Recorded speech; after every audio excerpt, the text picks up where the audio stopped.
Laden driver. হ্যাঁ,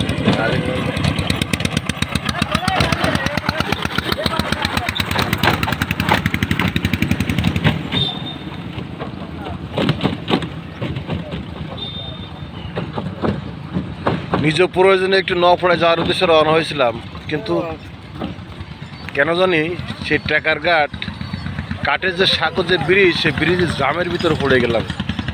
দেখেন মানুষ কিভাবে জীবনের রিস্ক নিয়ে, লাইফের রিস্ক নিয়ে কিভাবে গাড়ি বা মোটরসাইকেল পার হচ্ছে। আমিও সে জামের ভিতরে আছি, এক এক করে পার হচ্ছে। আপনারা দেখছেন খুব দ্রুত সমাধানের প্রয়োজন। যাই হোক, আল্লাহর রহমতে সমাধানের পথে আমরা এখন এসেছি।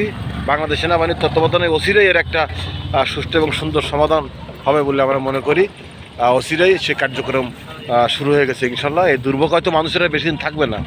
তাই দেখাচ্ছি এইভাবে মানুষ কষ্ট করে কিন্তু জীবনের বা লাইফের রিস্ক নিয়ে এভাবে কিন্তু মানুষ এই কাঠের ছোট সাঁকোটা মানুষ কিন্তু এপার ওপারের যে লোক, যে মানুষ অভয়নগর এবং নপড়া যে মিলনমালা মানুষ যাতায়াতের কিন্তু এই মাধ্যমটা কিন্তু খুব রিক্সের মধ্যে মানুষ চলাফেরা করে। আপনারা দেখছেন, এখনও দেখেন সিরার পড়ে আছে। আমি কিন্তু গাড়ি ভাড়ে বসে পড়ে ভিডিওর মাধ্যমে আমাদের দেখানোর চেষ্টা করতেছি প্রিয় দর্শক। যাক, অনেক অনেক ধন্যবাদ আপনাদের।